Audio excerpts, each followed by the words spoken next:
स्वागत है दोस्तों छत्तीसगढ़ न्यूज अपडेट में। तो इस समय की बड़ी खबर सामने आई है। 2100 किलो से बनी खाट पर लेटी महिला, कोरबा में निर्जला व्रत रख भक्ति में लीन, बोली सपने में आई थी मां दुर्गा। 9 दिनों तक चलने वाले आदि शक्ति की भक्ति के पर्व नवरात्रि के दौरान देवी मां की भक्ति के ऐसे नजारे देखने को मिलते हैं कि लोग उनकी इच्छा के लिए भक्ति में कुछ भी करने को तैयार हो जाते हैं।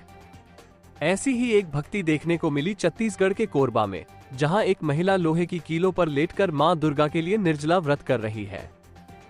कोरबा के नेवासा निवासी 33 वर्षीय ईश्वरीय चौहान ने चैत्र नवरात्रि पर्व के अवसर पर निर्जला व्रत रखा है। वह एक लकड़ी के तख्ते पर 2100 कीले ठोककर अपनी पीठ के बल लेटी हुई है। साथ ही जलती हुई इच्छाओं का कलश भी रखी है। ईश्वरी चौहान ने बताया कि नवरात्रि से पहले मां दुर्गा उनके सपने में आई थी। मां दुर्गा ने कहा था कि कीलों के सहारे लकड़ी की खाट में सोकर 9 दिनों तक दीपक जलाकर पूजा करो और सबकी मनोकामना पूरी करो। ईश्वरीय चौहान के पति छोटेलाल चौहान ने बताया कि 1 साल पहले से पत्नी के सपने में छोटी बच्ची दिखाई पड़ रही थी, जो पूजा करने के लिए प्रेरित कर रही थी। पत्नी ने इसकी जानकारी पति को दी और पूजा पाठ करने की बात कही।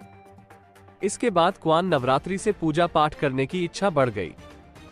ईश्वरीय चौहान के पति ने बताया कि उनकी पत्नी के सपने में फिर सफेद साड़ी में एक महिला आई। उसने कीलों की बिछावन दिखाई और रुद्राक्ष की माला से जोर जोर से जप करने लगी।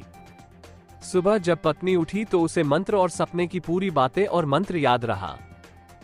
छोटेलाल चौहान ने बताया कि उनकी पत्नी की इच्छा के अनुरूप कील ठोक कर बाजावत तैयार किया गया।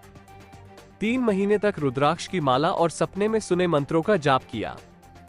अब वो 9 दिनों तक अन्न, जल, फल और भोजन त्याग कर निर्जला व्रत रख रही हैं। उसे नुकीली कीलों पर सोने के बाद भी ऐसा महसूस होता है जैसे किसी साधारण बिस्तर पर लेटे हुए हों।